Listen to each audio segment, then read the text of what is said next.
નમસ્કાર વિદ્યાર્થી મિત્રો, આજે આપણે ધોરણ 12 ની અંદર ચેપ્ટર નંબર 3 મનુષ્યમાં પ્રજનન એની આપણે શરૂઆત કરવાની છે. ઓકે, બોર્ડ ની એક્ઝામ રિલેટેડ પણ આ ચેપ્ટર મોસ્ટ ઇમ્પોર્ટન્ટ છે, નીટ માટે પણ આ ચેપ્ટર મોસ્ટ ઇમ્પોર્ટન્ટ છે.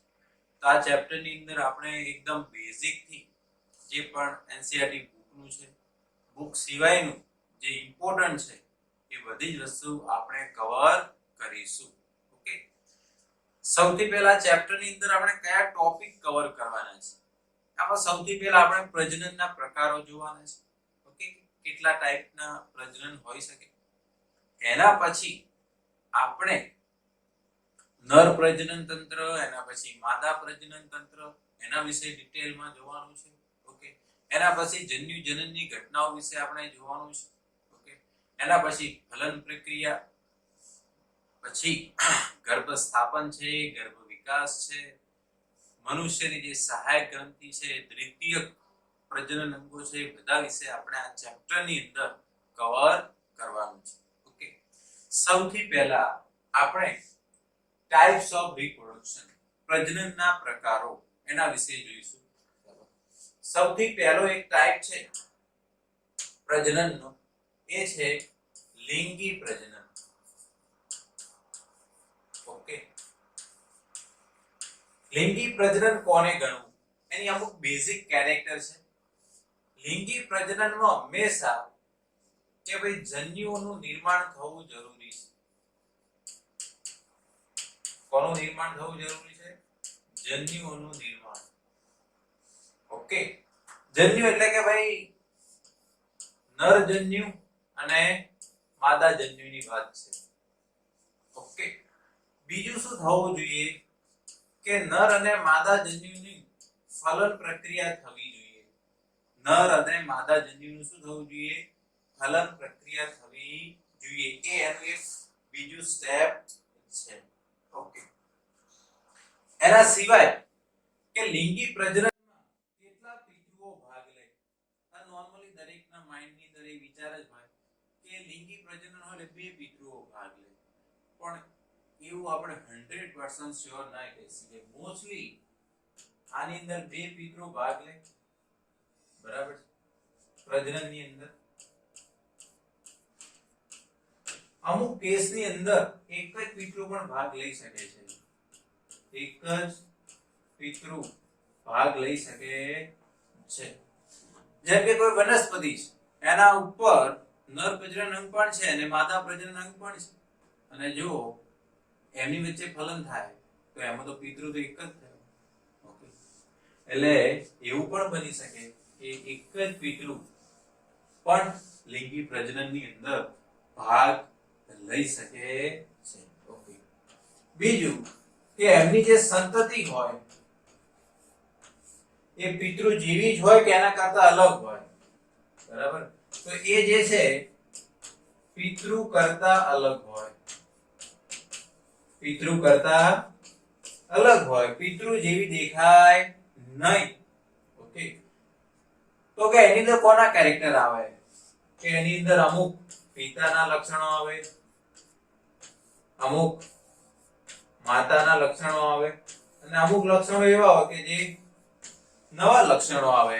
ઓકે, તો લિંગી પ્રજનન થાય, એની જે સંતતિ બને તેમાં ફાધરના કેરેક્ટર પણ આવી શકે, મધરના પણ આવે, અને અમુક કેરેક્ટર એવા છે જે નવા પણ જનરેટ થાય છે. ઓકે, તો વેરીએશન કહેવાય. શું કહેવાય? તો આવું થવાનું કારણ શું? આપણે કીધું કે ભાઈ જન્યુનું નિર્માણ થાય. હવે જન્યુ નિર્માણ વખતે તમને ખ્યાલ હોવો જોઈએ કે અર્ધીકરણ પ્રક્રિયા થાય છે. જન્યુ નિર્માણ વખતે કઈ પ્રક્રિયા થતી હોય? અર્ધીકરણ. ઓકે, અને અર્ધીકરણ થાય એટલે તમને ખ્યાલ છે કે ભાઈ વ્યતિકરણ થાય. આપણે અર્ધીકરણ પ્રોસેસ આખું ભણેલા છીએ. ક્રોસિંગ ઓવર પ્રોસેસ થાય. ક્રોસિંગ ઓવર થાય એના કારણે શું થાય? ભિન્નતા સર્જાય, વેરીએશન. બરાબર છે? તો વેરીએશન, જ્યારે જન્યુ નિર્માણ થાય ત્યારે વેરીએશન થાય છે, એના કારણે આ પ્રોસેસ થાય છે. ઓકે, અર્ધીકરણના કારણે. તો તમે આ વસ્તુ જે છે એનો સ્ક્રીનશોટ લઈ લો. ઓકે, પછી આપણે આગળ જોઈએ. તો આ છે લિંગી પ્રજનન. ઓકે, બીજો ટાઈપ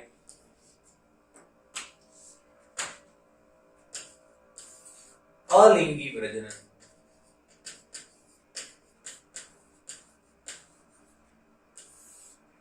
અલિંગી પ્રજનનમાં સૌથી પહેલું કે ભાઈ જન્યુ નિર્માણ થશે નહીં. જન્યુ નિર્માણ થશે નહીં. બીજું, આની અંદર કમ્પલસરી એક જ પિતૃ ભાગ લે. આની અંદર કમ્પલસરી એક જ પિતૃ દ્વારા નવી સંતતિનું નિર્માણ થાય છે. જ્યારે નવી સંતતિનું નિર્માણ થતું હોય એટલે સમભાજન જ થાય. શું થાય? સમભાજન. ઓકે, અને જ્યારે સમભાજન થાય એટલે સંતતિ જે છે એ 100% પિતૃ જેવી જ હોય. પ્રોજેની જે છે પેરેન્ટ જેવી જ હશે. ઓકે, નોર્મલી આપણે એને ક્લોન્સ કહેવામાં આવે. જે પેરેન્ટ જેવા હોય ને એને શું કહેવાય? ક્લોન્સ. ઓકે, ફોર એક્ઝામ્પલ કોઈ બેક્ટેરિયા છે એનું સમભાજન થાય છે, એમાંથી નવા બેક્ટેરિયા બને છે. અમીબા છે એનું સમભાજન થાય, એમાંથી નવા અમીબા બને છે. તો એ શું કહેવાય? એક પ્રકારનું અલિંગી પ્રજનન છે કે આમાં જે નવું જે પ્રોજેની બને છે એ એક્ઝેક્ટલી પિતૃ જેવી જ હોય છે, કારણ કે એમાં સમભાજન થાય. તો ક્લોન્સ કહેવાય. શું કહેવાય? ક્લોન્સ.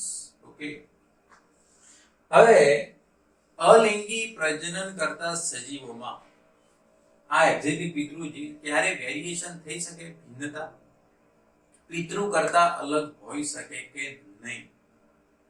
તો અમુક કેસની અંદર થઈ શકે કે ભાઈ જો મ્યુટેશન થાય, વિકૃતિ, તો આ એક પરિબળ એવું હોઈ શકે છે કે જે પિતૃ કરતા સંતતિને, ભલે એમાં શું થતું હોય અલિંગી પ્રજનન, તો પણ એમાં એ વસ્તુ જોવા મળી શકે છે. ઓકે, તો આ વસ્તુ થઈ અલિંગી પ્રજનન. ત્રીજું પણ એક પ્રજનનનો પ્રકાર છે એ આપણે જોઈ લઈએ, અને એ છે અસંયોગી જનન. શું છે? અસંયોગી જનન.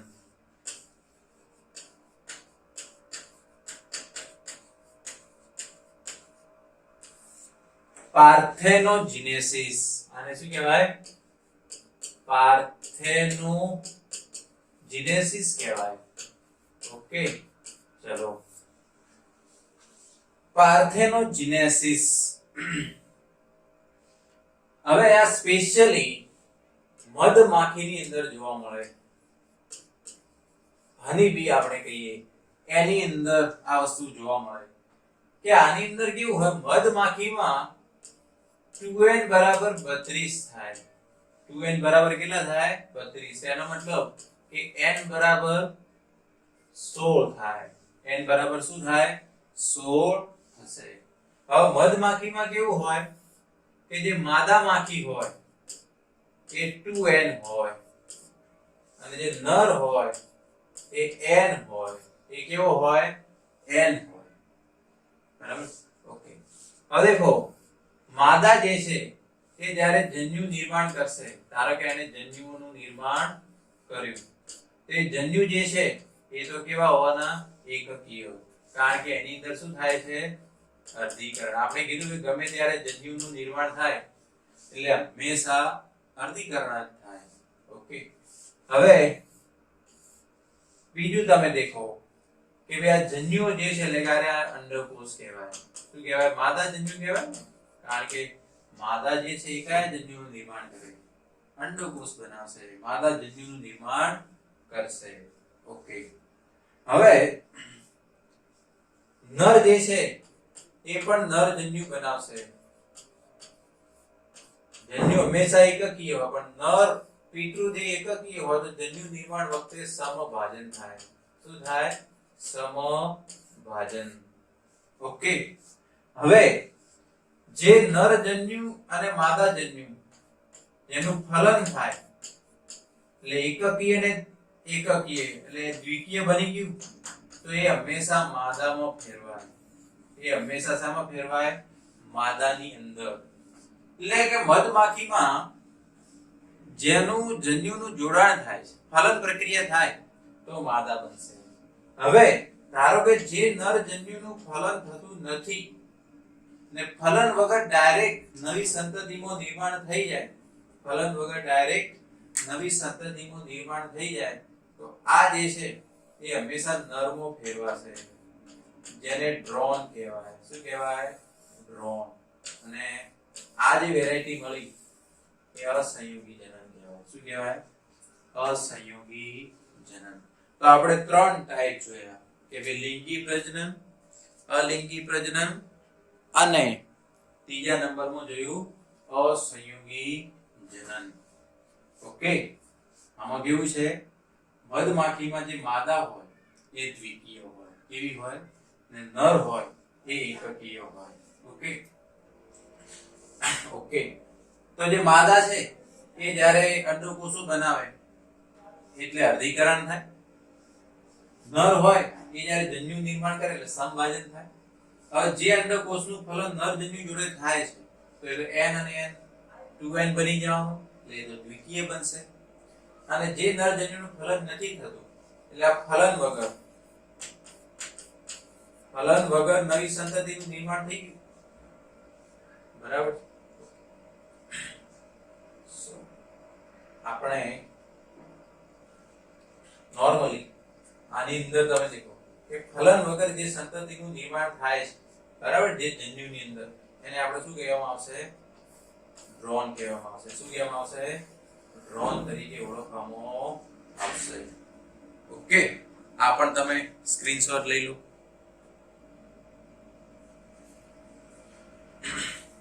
બરાબર, ક્લિયર? જે અંડકોષનું ફલન થાય નરજન્યુ જોડે તે ભેગું થઈને માદા જ બનાવશે. જે અંડકોષનું ફલન નહીં થાય, બરાબર છે, તો એ ડાયરેક્ટ શું બનાવશે? ડ્રોન બનાવશે. એ શું બનાવશે? ડ્રોન બનાવશે. ઓકે, સિમ્પલ વસ્તુ છે. જે અંડકોષનું ફલન થાય તો n + n 2n બની જાય. એટલે હંમેશા 2n એટલે માદા જ હોય. માદામાંથી હંમેશા 2n જ, અને નર હોય હંમેશા એકકીય જ. કેવો હોય? n જ. તો જે ફલન થાય તો દ્વિકીય જ બનવાનું છે. એનું ફલન થઈ ગયું માદા. જે અંડકોષનું ફલન નહીં થાય એ શું બની જાય? ડ્રોન બની જાય. બરાબર, એટલે અસંયોગી જનન. તો આવું પણ થઈ શકે છે. ઓકે, હવે આપણે નેક્સ્ટ જોઈએ. એક સ્પેશિયલ ટાઈપ છે જેને કહેવાય જરાયુજ અંકુરણ. એને શું કહેવાય? જરાયુજ અંકુરણ. Okay, viviparous germination. આ ઘણીવાર એક્ઝામ ની અંદર પૂછાતું હોય. આનું એક સ્પેશિયલ કેરેક્ટર છે કે આ ખાસ કરીને જે મેંગ્રુવ વનસ્પતિઓમાં જોવા મળે. હવે મેંગ્રુવ વનસ્પતિ ક્યાં હોય? મેંગ્રુવ વનસ્પતિ જે છે એ જે દરિયા કિનારે નો જે એકદમ કીચડ વાળો વિસ્તાર હોય ને એ પાછો કેવો હોય? એકદમ ખારો પ્રદેશ હોય. કેવો હોય? ખારો પ્રદેશ. ત્યાં મેંગ્રુવ નામની વનસ્પતિ ઉગતી હોય છે. હવે આ વનસ્પતિમાં કેવું હોય કે જ્યારે ધારો કે મેંગ્રુવ વનસ્પતિ છે, બરાબર, આ ધારો કે એનું ફળ છે, બરાબર, ફળની અંદર બીજ હોય. હવે દેખો અહીંયા જે આખો ખારસ પડતો હોય એટલે અહીંયા સાંદ્રતા કેવી હોય?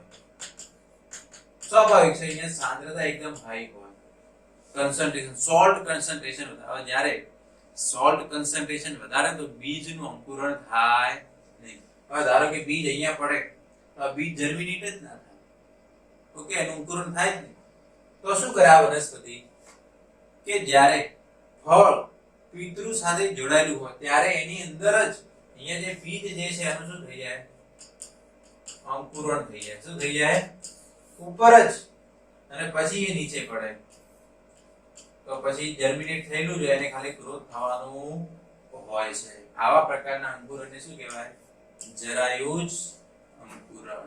ઓકે, તો આપણે આ બધા ટાઈપનું જોયું. આ પણ તમે સ્ક્રીનશોટ લઈ લો.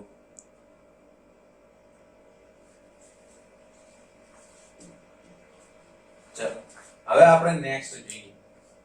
હવે આપણે જોઈએ કે મનુષ્ય જે છે એના લક્ષણો શું છે. મનુષ્ય જે છે એના પ્રજનનની બાબતમાં કયા લક્ષણો છે એ જોઈ લઈએ. સૌથી પહેલું કે મનુષ્ય જે છે એ એક લિંગી પ્રાણી છે. કેવું પ્રાણી છે? એક લિંગી પ્રાણી. ઓકે, કેવું પ્રાણી છે? એક લિંગી. એટલે કે એની અંદર નર પ્રાણી અલગ હોય અને માદા પ્રાણી પણ કેવું હોય? અલગ હોય. એને આપણે શું કહેવાય? એક લિંગી પ્રાણી.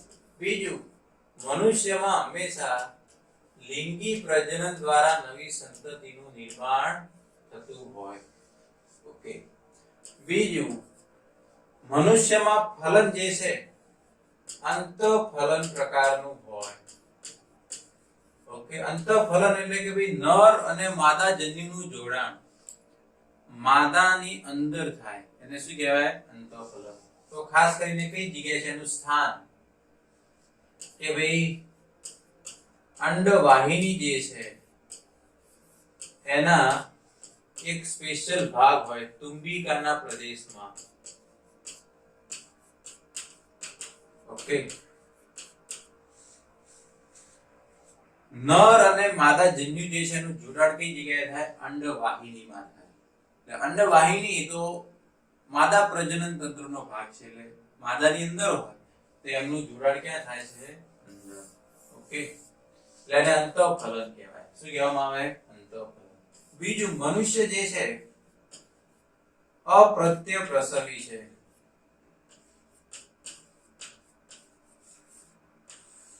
અપ્રત્યપ્રસવીનો મતલબ શું થાય?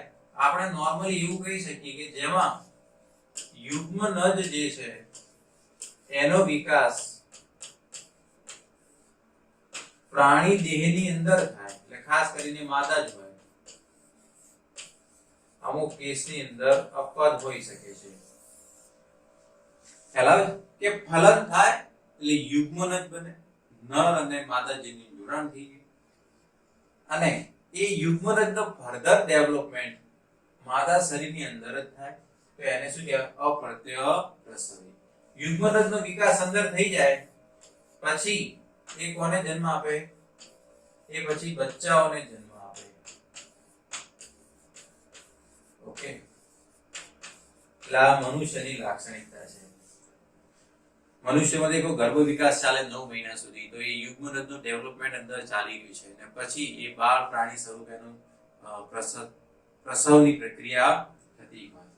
પક્ષીઓની જેમ નથી કે ભાઈ ફલન તો અંદર થયું પણ એ પછી શું કરે? ઈંડા સ્વરૂપે યુગ્મનજને બહાર નીકાળશે અને એનું ડેવલપમેન્ટ પ્રોસેસ પ્રાણી શરીરની બહાર થાય. તો એ શું કહેવાય? એ અંડપ્રસવી પ્રાણીઓ કહેવાય. શું કહેવાય? અંડપ્રસવી પ્રાણીઓ. તો આટલી બાબત પણ તમારે આની અંદર ધ્યાનમાં રાખવી પડે. આ બધું મનુષ્યના લક્ષણો છે. ઓકે, આ પણ તમે સ્ક્રીનશોટ લઈ લો. હવે આપણે નેક્સ્ટ જોઈએ. હવે આપણે જોઈ લઈએ પ્રજનન અંગો. પ્રજનન અંગો. પ્રજનન અંગો બે ટાઈપના હોય. એક પ્રાથમિક પ્રજનન અંગો અને બીજા હોય દ્વિતીયક પ્રજનન અંગો. Primary sex organ and secondary sex organ. તો પ્રાથમિક પ્રજનન અંગો કોને ગણવા? ઓકે, તો હંમેશા યાદ રાખવાનું જે પ્રજનન અંગો કોનું નિર્માણ કરતા હોય? જન્યુઓનું નિર્માણ કરતા હોય. કોનું નિર્માણ કરતા હોય? ધારો કે નર છે તેમાં શુક્રકોષ કઈ જગ્યાએ બને તો કે ભાઈ શુક્રપિંડમાં. શુક્રપિંડ એ શેમાં આવે? પ્રાથમિક પ્રજનન અંગનો સમાવેશ થાય. ઓકે, ચાલો. બીજું કે જે અંતઃસ્રાવોનું નિર્માણ કરતા હોય. કોનું નિર્માણ કરતા હોય? અંતઃસ્રાવોનું નિર્માણ. ઓકે, એને આપણે શું ગણવાના? પ્રાથમિક પ્રજનન અંગો. ઓકે, તો કે હવે ભાઈ દ્વિતીયક પ્રજનન અંગો કોને ગણવા? સેકન્ડરી. ઓકે, એ કોને તમે ગણી શકો? તો દ્વિતીયક પ્રજનન અંગો જે છે કે જે ભાઈ ખાસ કરીને કે ભાઈ જન્યુ નિર્માણ ના કરતા હોય, આ પણ લખી દઈએ આપણે કે જે અંતઃસ્રાવ આ બંને પ્રોસેસ ના કરે, આ બંને પ્રોસેસ ના કરતા હોય, બરાબર, એને તૃતીયક પ્રજનન અંગો માનવામાં આવે. એ કામ શું એમનું? ઓકે, કે ભાઈ જે જન્યુ જે છે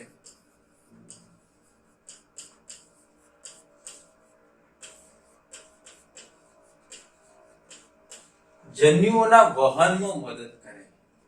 ઓકે, પછી ફલનમાં મદદ કરે.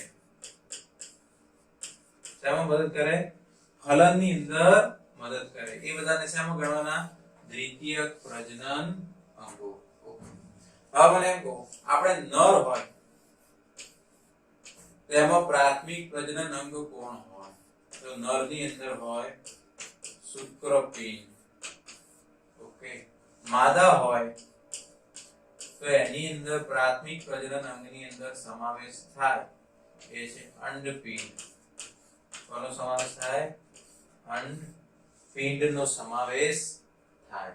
ઓકે, કારણ કે શુક્રપિંડ હોય શુક્રકોષો બનાવે, અંડપિંડ હોય અંડકોષો બનાવે. ઓકે, શુક્રપિંડ હોય ટેસ્ટોસ્ટેરોન હોર્મોન બનાવે, આ પણ કાર્ય થઈ ગયું. અંડપિંડ હોય ઇસ્ટ્રોજન પ્રોજેસ્ટેરોન હોર્મોન બનાવે, તો એ પણ એનું કામ થઈ ગયું. એને પ્રાથમિક પ્રજનન અંગોની અંદર માનવામાં આવશે. હવે નર હોય એની અંદર દ્વિતીયક પ્રજનન અંગો કોને ગણવાના? નરની અંદર આપણે અત્યારે કોણ વાત કરીએ છીએ? દ્વિતીયક પ્રજનન અંગો. ઓકે, તો એની અંદર આપણે જોવા જઈએ કે જે ભાઈ જન્યુના વહનમાં મદદ કરતા ફલનમાં, એની અંદર એક આવે અધિવૃષણ નલિકા. કોનો સમાવેશ થાય? અધિવૃષણ નલિકા. ઓકે, બીજો એની અંદર આવે શુક્રવાહિની. બીજો કોનો સમાવેશ થાય? શુક્રવાહિની. ત્રીજું એની અંદર બધી સહાયક ગ્રંથિઓનો સમાવેશ થાય. એની અંદર કોનો સમાવેશ થાય? સહાયક ગ્રંથિઓ. સહાયક ગ્રંથિઓ જે છે કઈ કઈ છે? એની અંદર શુક્રાશય છે. બીજા નંબરમાં છે બલ્બો યુરેથ્રલ ગ્રંથિ. બીજી છે બલ્બો યુરેથ્રલ ગ્રંથિ અને એક છે પ્રોસ્ટેટ ગ્રંથિ. ઓકે, નરની અંદર દ્વિતીયક પ્રજનન અંગોમાં અધિવૃષણ નલિકા, શુક્રવાહિની અને ત્રીજા નંબરમાં આવશે સહાયક ગ્રંથિઓ. એની અંદર શુક્રાશય આવે, બલ્બો યુરેથ્રલ ગ્રંથિ આવે, પ્રોસ્ટેટ ગ્રંથિ અને ચોથું આવે, ચોથું એટલે અલગ છે, જેમાં આપણે શિશ્નનો સમાવેશ થાય. ઓકે, આ બધું વસ્તુ આપણે નરની અંદર ક્લિયર. ઓકે, હવે જે માદા જે છે, ઓકે, એનું આપણે લખી દઈએ કે ભાઈ માદાની અંદર દ્વિતીયક પ્રજનન અંગો કયા હોય. ઓકે, તો એની અંદર એક આવશે અંડવાહિની. એક શું આવે? અંડવાહિની. બીજું આવશે ગર્ભાશય. બીજું શું આવશે? ગર્ભાશય. ઓકે, ત્રીજા નંબરમાં એની અંદર યોનિનો સમાવેશ થશે. એક યોનિનો સમાવેશ થશે. ચોથું આની અંદર પણ એક ગ્રંથિ આવે, બર્થોલિન ગ્રંથિ. બર્થોલિન ગ્રંથિ. ઓકે, અને સ્તન ગ્રંથિ, આ બધાનો પણ સમાવેશ આની અંદર થાય છે. ઓકે, તો આપણે નર જે છે એની અંદર કયા પ્રાથમિક પ્રજનન ગણવા, માદાની અંદર કયા ગણવા, આટલી વસ્તુ તમારે આના ઉપરથી ક્લિયર થઈ જવી જોઈએ. પ્રાથમિકમાં કોને ગણવાનું કે જે જન્યુનું નિર્માણ થતું હોય, જે અંતઃસ્રાવ બનાવતા હોય. નરની અંદર શુક્રપિંડ આવે, માદાની અંદર અંડપિંડનો સમાવેશ થાય. દ્વિતીયકમાં કે ભાઈ આ બંનેમાંથી કામ ના કરતા હોય, એ જે જન્યુના વહનમાં મદદ કરતા હોય, ફલનમાં મદદ કરતા હોય. નરની અંદર કે ભાઈ અધિવૃષણ નલિકા, શુક્રવાહિની, સહાયક ગ્રંથિઓનો સમાવેશ થાય. સહાયક ગ્રંથિમાં શુક્રાશય આવે, બલ્બોયુરેથ્રલ ગ્રંથિ આવે, પ્રોસ્ટેટ ગ્રંથિ આવે, અને ચોથા નંબરમાં છે શિશ્ન. માદાની અંદર અંડવાહિની, ગર્ભાશય, યોનિ, અને ચોથા નંબરમાં આવશે બર્થોલિન ગ્રંથિ. ઓકે, આટલી વસ્તુનો તમે સ્ક્રીનશોટ લઈ લો.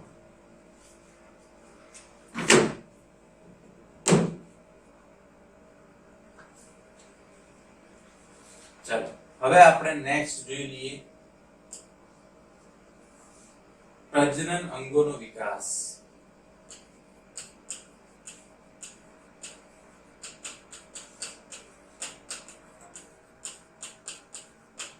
ખાસ કરીને આપણે પહેલા જોવાનું છે પ્રાથમિક પ્રજનન અંગોનો વિકાસ.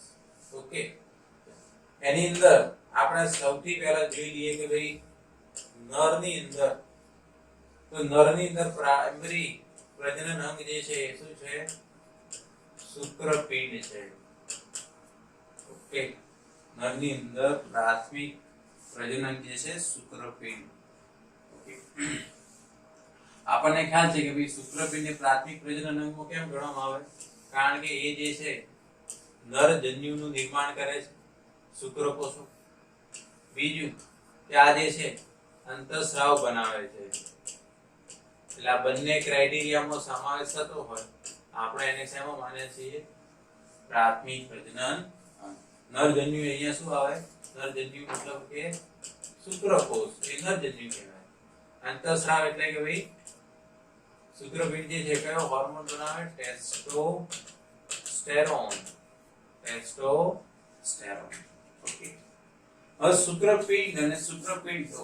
ઓકે, તો નરની અંદર બે શુક્રપિંડ હોય. ઓકે, હવે નોર્મલી આપણે એના વિકાસની વાત કરવાની છે. ઓકે, તો નોર્મલી શુક્રપિંડ જે છે એનો વિકાસ નોર્મલી ગર્ભીય અવસ્થામાં ચાલુ થઈ જાય. કઈ અવસ્થામાં? ગર્ભીય અવસ્થામાં. ઓકે, ગર્ભીય અવસ્થામાં કયા ટાઈમમાં? તો કે ભાઈ 7 થી 8 અઠવાડિયાનો સમય હોય ત્યારથી, એટલે ટૂંકમાં 7 થી 8 અઠવાડિયામાં સમયગાળો પૂરો થાય એટલે શુક્રપિંડનો વિકાસ ત્યાંથી સ્ટાર્ટ થઈ જાય છે. ઓકે, હવે ગર્ભીય અવસ્થામાં જે શુક્રપિંડ જે છે એ ઉદરની અંદર હોય. એટલે એ વખતે એનું સ્થાન ક્યાં હોય? ઉદરમાં હોય. ઓકે, અને જન્મ બાદ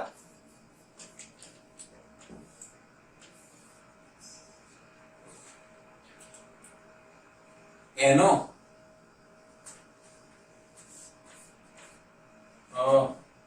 સ્થાન એ ઉદરની બહાર હોય. ઉદરની બહાર વૃષણ કોથળીમાં હોય.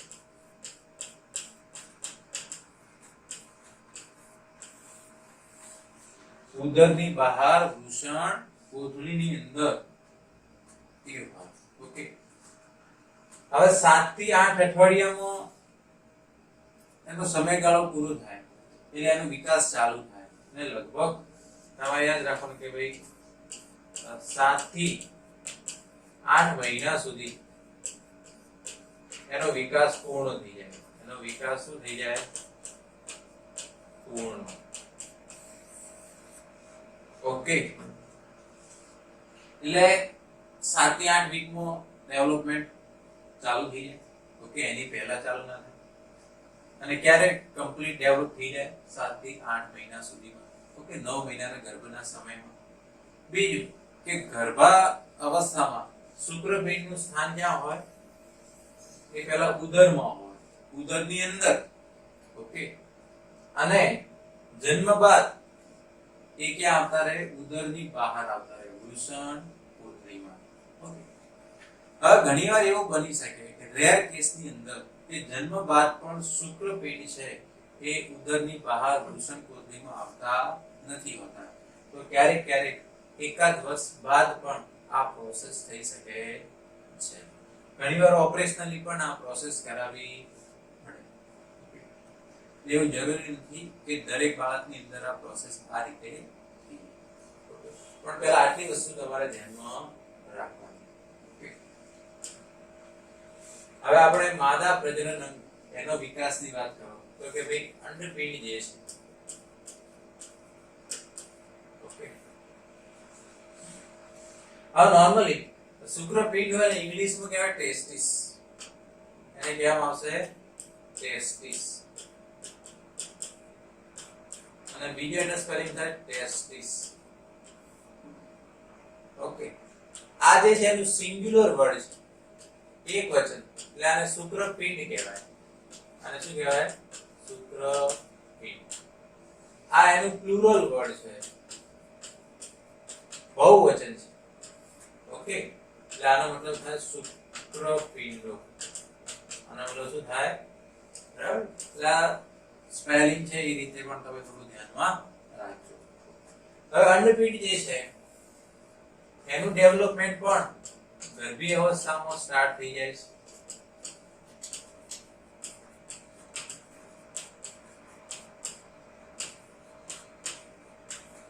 ઓકે, ગર્ભી અવસ્થામાં શરૂ થઈ જાય છે. ઓકે, અને એનું સ્થાન ઉદરમાં હોય છે. કઈ જગ્યાએ હોય છે? ઉદરની અંદર. અને એ હંમેશા માટે ઉદરની અંદર જ રહે છે. એનું ડિસેન્ટ થતું નથી. ઓકે, હવે આપણે એક ઇમ્પોર્ટન્ટ ડાયાગ્રામ વિશે જોવાનું છે. બરાબર, આજના લેક્ચરની અંદર.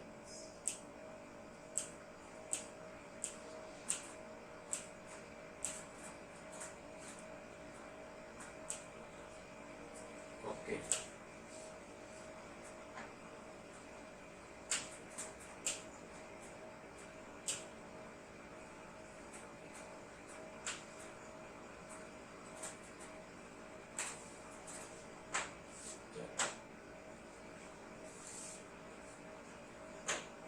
આ જે ડાયાગ્રામ જે છે આ નોર્મલી ગર્ભીય અવસ્થાનો છે. કઈ અવસ્થાનો છે? ગર્ભીય અવસ્થાની અંદર. હવે નોર્મલી કે ભાઈ જે પણ પ્રજનન અંગો હોય એનું, હવે નોર્મલી આપણું જે પણ પ્રજનન તંત્ર છે,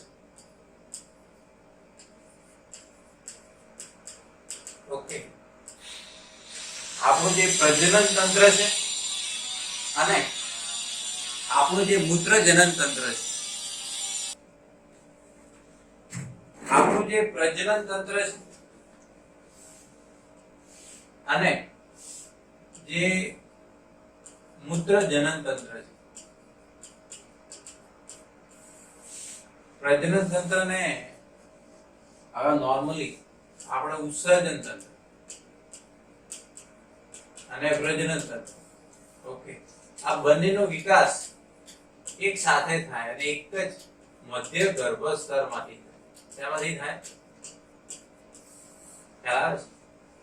પ્રજનન તંત્ર અને ઉત્સર્જન તંત્ર બંનેનો વિકાસ કયા ગર્ભ સ્તરમાંથી થાય? મધ્ય ગર્ભ સ્તરમાંથી. એટલે નોર્મલી આપણે કમ્બાઇનલી આ બંનેને આપણે મૂત્રજનન તંત્ર કહેવામાં આવતું હોય છે. હવે આપણે ઉત્સર્જન તંત્રમાં મેઇનલી આપણું છે મૂત્રપિંડ. મેઇન શું હોય? મૂત્રપિંડ.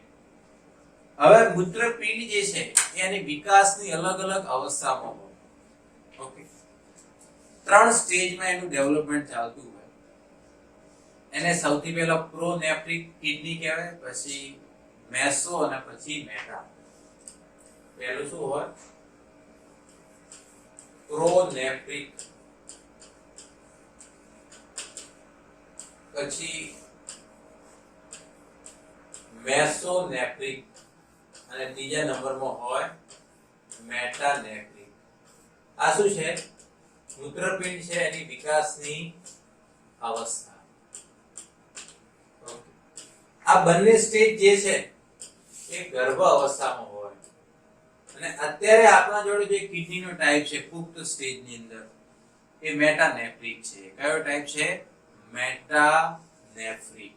ઓકે, એટલે પહેલા પ્રો હોય, પછી મેસો ટાઈપની હોય, પછી મેટા ટાઈપની હોય. ઓકે, હવે દેખો અહીંયા તમે ડાયાગ્રામની અંદર જોશો, અહીંયા લખ્યું છે મેસોનેફ્રોન. શું લખ્યું છે? મેસોનેફ્રોન. ઓકે, એટલે ગર્ભી અવસ્થામાં થઈ, બરાબર છે? કઈ અવસ્થાની કિડની થઈ? ગર્ભી અવસ્થાના બંને. પહેલા પ્રો હોય, પછી મેસો હોય. ઓકે, હવે એમાંથી તમે જોશો તો એની અંદરથી એક ટ્યુબ નીકળે છે જેને વુલ્ફિયન નલિકા નામ આપેલું છે. શું નામ આપેલું છે? વુલ્ફિયન નલિકા. ઓકે, જે અહીંયા ખુલે છે અને આને કહેવાય અવસારણી. આને શું કહેવાય? અવસારણી. અત્યારે અવસારણી હોય, ફ્યુચરમાં આર્યુઆ મૂત્રાશયમાં ફેરવાય. શેમાં ફેરવાય? મૂત્રાશયમાં. ફ્યુચરની અંદર શામાં કન્વર્ટ થાય? મૂત્રાશયની અંદર. ઓકે, ચલો બીજું, એની એક્ઝેક્ટ બાજુમાં એક બીજી નલિકા તમને દેખાશે જેને કહેવાય મુલેરિયન નલિકા. એને શું કહેવામાં આવે છે? મુલેરિયન નલિકા. ઓકે, હવે દેખો વુલ્ફિયન નલિકાને મેસોનેફ્રિક નલિકા પણ કહેવાય. આને શું કહેવાય? મેસોનેફ્રિક નલિકા. ઓકે, અને મુલેરિયન જે છે એની બાજુમાં છે એટલે એને પ્રોમેસોનેફ્રિક કહેવાય. અને બીજા કયા નામ ઓળખવામાં આવે? પ્રોમેસોનેફ્રિક નલિકા તરીકે પણ ઓળખવામાં આવે છે. ઓકે, હવે દેખો નર હોય કે માદા હોય, ગર્ભીય અવસ્થામાં બંને જોડે વુલ્ફિયન નલિકા પણ હોય અને મુલેરિયન નલિકા પણ હોય છે. ખ્યાલ આવે છે? ગર્ભીય અવસ્થામાં બંને જોડે શું હોય છે?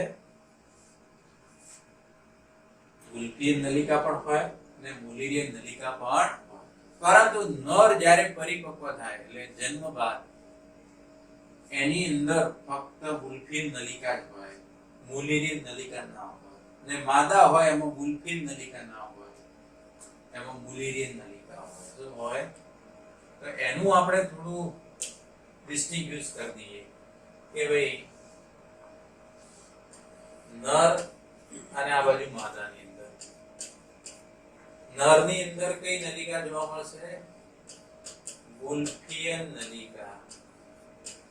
શરૂઆતમાં બધે જ હોય, બંનેમાં હોય, પરંતુ પુખ્તની વાત છે. માદાની અંદર મુલેરિયન નલિકા હોય.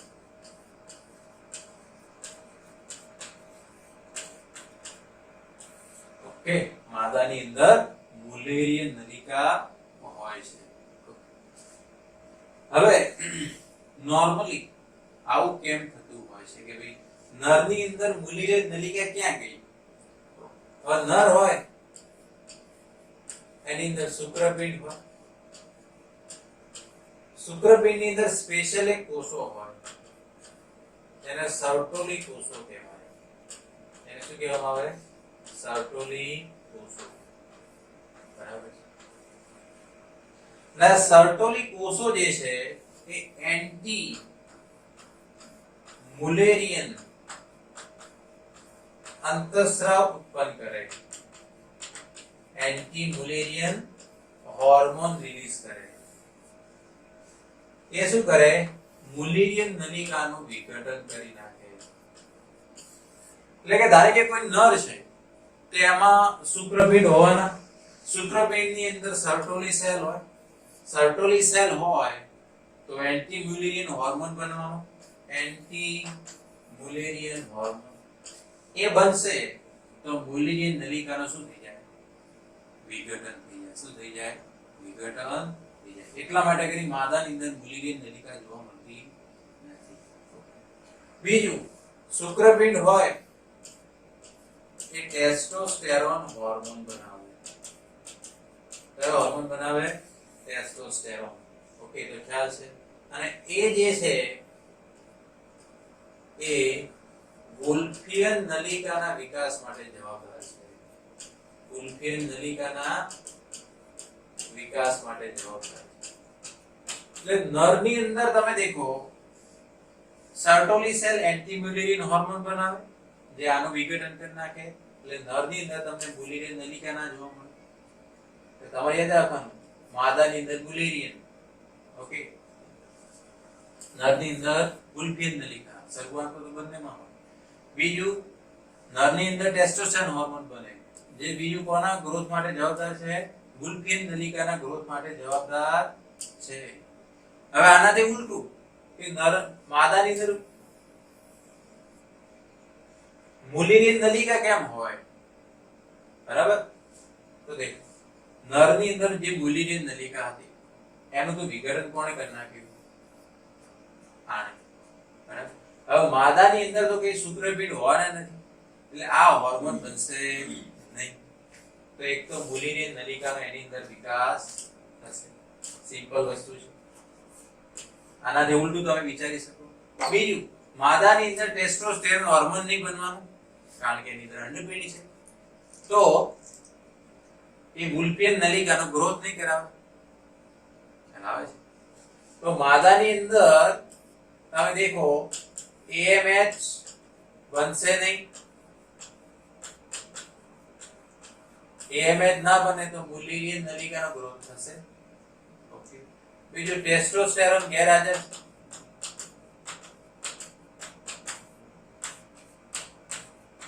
ટેસ્ટોસ્ટેરોન ગેરહાજર હોય તો સિમ્પલ વસ્તુ છે કે વુલ્ફિયન નલિકાનો વિકાસ ના થાય તો ફિમેલ ની અંદર વુલ્ફિયન નલિકા બને. Okay, clear? આનો તમે સ્ક્રીનશોટ લઈ લો.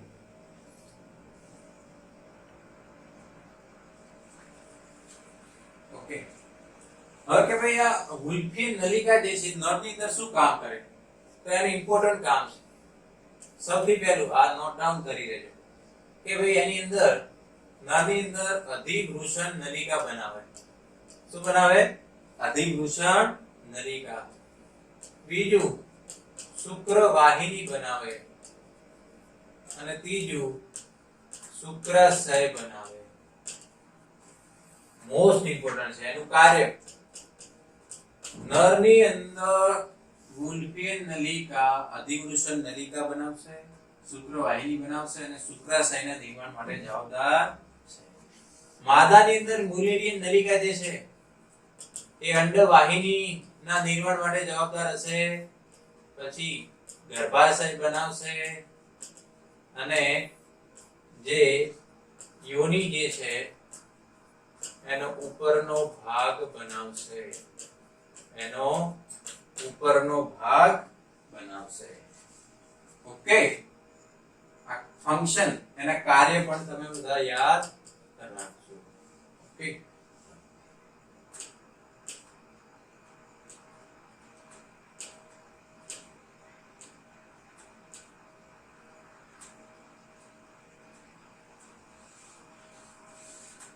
देखो કે ભાઈ આપણે કીધું કે ભાઈ આની અંદર જન્મ બાદ ઉદરની બહાર આવશે એટલે કે એક્ચ્યુઅલી 7 થી 8 મહિનામાં જતા રહેશે. બરાબર? 7 થી 8 અઠવાડિયામાં એનો ડેવલપમેન્ટ ચાલુ થશે અને એ વૃષણ કોથળીમાં ક્યારે આવી જશે? 7 થી 8 મહિના સુધી. ઓકે, તો દેખો આપણે સ્ટાન્ડર્ડ 12 ની અંદર આ પહેલું ચેપ્ટર છે એનું આ પહેલું લેક્ચર છે. મોસ્ટ ઇમ્પોર્ટન્ટ છે. બોર્ડ ઓરિએન્ટેડ પર તમને આ એટલું જ કામ લાગશે, નીટ ઓરિએન્ટેડ પણ એટલું જ મહત્વનું છે. આપણે એકદમ બેઝિક થી બધી જ વસ્તુ ડિટેલમાં જોવાનું. એવું બની શકે કે આ ચેપ્ટર પૂરું થતા 12 થી 15 લેક્ચર લાગે, પણ આ લેક્ચર બધા ભણ્યા પછી તમને સહેજ પણ એવું નહીં લાગે કે તમને કોઈ પણ ટેક્સ્ટ બુક છે, કોઈ મટીરીયલ છે એની અંદર સહેજ પણ ખબર પડતી નથી. ઓકે.